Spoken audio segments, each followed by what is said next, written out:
Then we go to question 3. These are optional texts. Answer one question only. Either a short story, Siundu Godwin, a silent song, and other stories. Traditional practices are meant to create order, harmonious coexistence. When anyone writes an essay to show the truth of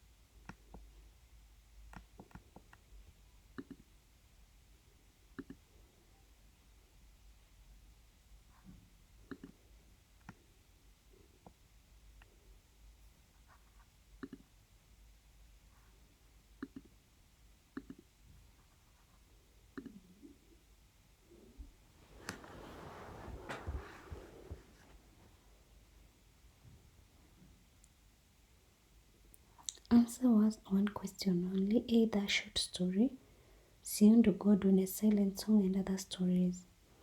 Traditional practices are meant to create order and harmonious coexistence. When anyone defies them, they bound to suffer. Drawing illustrations from the Ngamayo's story of ivory bangles, write an essay to show the truth of this statement. So in question 3 here, you should have an introduction as usual.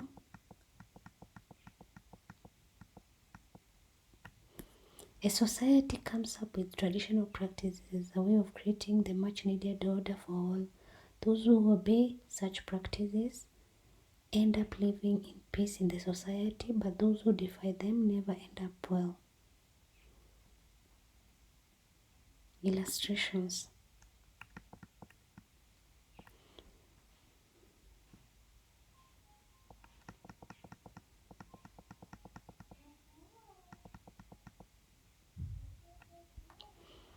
The old man refuses to marry another wife despite pleas from all, including the chief. As the chief counselor, he is regarded as chief, and no one knew of chief's counselor who had only one wife. When asked about it, instead of providing a direct answer, he answers in a riddle. When the elephants trample upon his wife to death, he is left wifeless. This is from page 22 to 23. Illustration 2. In the society in the story, there exists a harmonious coexistence between wildlife and human beings. In fact, whenever the elephants are marauding, scouts proclaim warning and others drive them away using bows and arrows. The old man had killed an elephant with a poisoned arrow and used the tusks to carve beautiful ivory bangles for his wife. For killing the elephant, he suffers dearly when nature comes from this sweet revenge. They trample upon his wife, he pays for poaching. That is from page 23 to 25 and 25 and page 25. The third illustration is when the old man notices specks of blood in the liver of a goat he had slaughtered, he seeks a seer's intervention. His wife dismisses the seer's prophecy as an act of jealousy, that he had once wanted to marry her. When he is told that he has to give his wife a thorough beating or else she dies, he is taken aback. He thinks of ways he would avert the death without obeying the ritual. He wants to slaughter a goat to appease the spirits. In the end, he doesn't obey the seer's prophecy and his wife is killed. This is from page 21 to 22 and then page 25. The fourth illustration is the old woman plans to defy the seer's prophecy.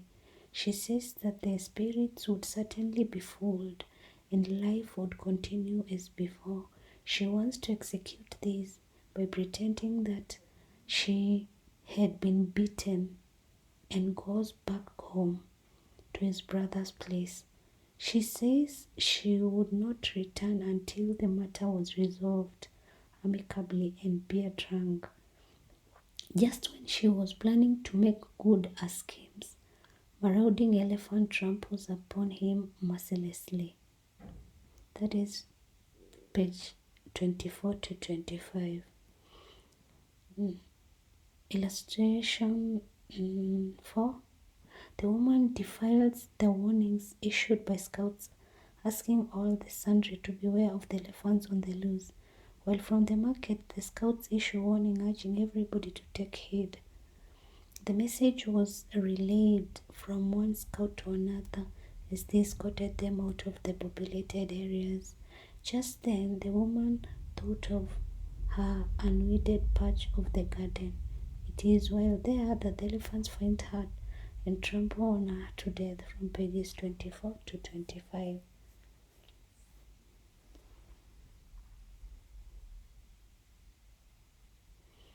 Then we go to the conclusion. Traditions mean well for all in the society and is not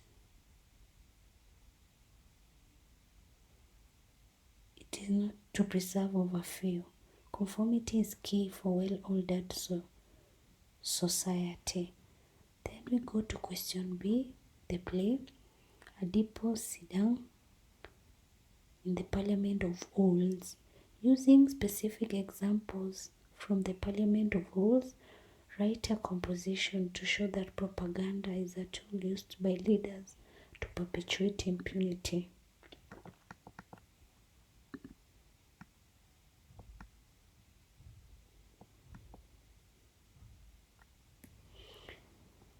The introduction. Many leaders thrive in falsehoods as a way of entrenching misrule in the society. This is what the owls in the Parliament of Owls use so that they cannot continue to oppress other birds in the bird's kingdom. Illustrations 1. Osongo's family, 30 birds are massacred. Oyundi is sought after because he has become a thorn in the flesh of leadership. They don't stop. In the end, Oyundi unmasks money banks. The king finals order for Moneybags arrest. 2. Even though Oyundi is arrested and put behind bars, it doesn't stop him from fighting with other birds to kick the owls from parliament and build new institutions. 3. Telltale is arrested for refusing to be used to spread propaganda. She is out to bring about good governance. The arrest doesn't silence her, it makes her stronger. 4. Iron Lady Owl is committed to fairness. Despite being dismissed by Moneybag, he fights alongside Oyundi. She is not cowed by the socialite Owl and faces her head on when she brings up trivial matters.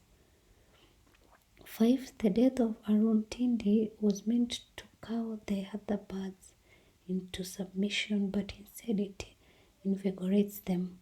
The like-minded animals rally behind Oyundi and Ogila Nyakirondo. Together they remove Tula Nyongoro and his cronies from the Parliament of Owls. So the conclusion is it is difficult for propaganda to stop people from bringing about the desired change. Then in the optional set text, but say the novel Kcse, an artist of the floating word. You cannot run away from your past.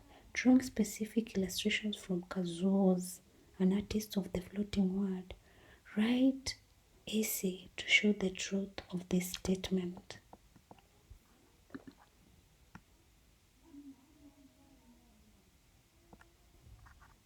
Introduction.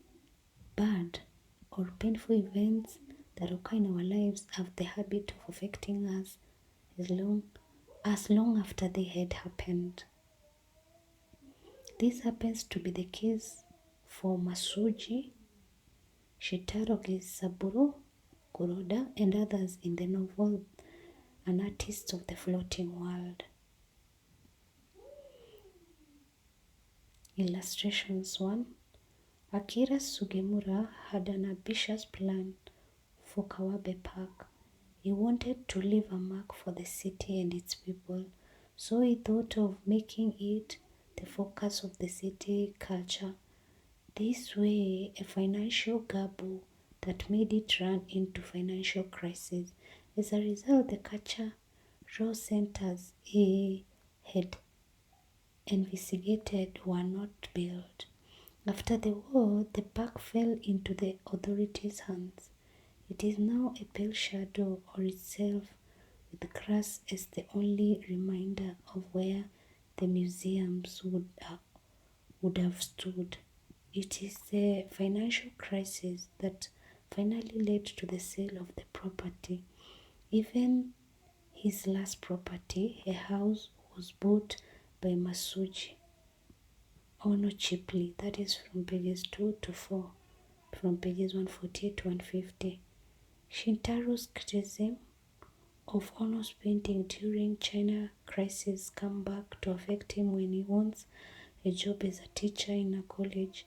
He visits Ono at odd hours and is paid to plead so that Ono would read something to the interviewing committee to the effect that he had moved over what he thought about the war then, from pages 143 to 148. Gaseburo is said to have loved the nightlife and valued what the woman of the floating world told him. He squandered his wealth and is now a pale shadow of his old self. He dresses in rags despite being a celebrity. His carefree life comes back to haunt him. He is an unhappy man. His talents gone to rinse. This is from pages 166 to 169. 4. Morrison regrets the old painting he had made of the pleasure district of his time. He says they are deeply flawed. In the painting, he had glorified the floating world. He now thinks he glorified the decade life of his youth. This is from pages 169 to 170. Ono regrets the pain his paintings must have caused his people after the war. He is accused of not being patriotic in his painting in the events leading up to war. As a result of this, he fell off with his protege, Kuroda. He is guilty when he learns that Misuo knows Kuroda. During Noriko's Miai, he opens up and admits his mistake, from pages 138 to 142. Conclusion: it is always good to make peace with one's past as to live amicably with others in the society. Did you understand? Kindly let me know in the comment section. Also, let me know what question and answers I can look at in my next video. Thanks a lot for subscribing and listening to me. God bless you.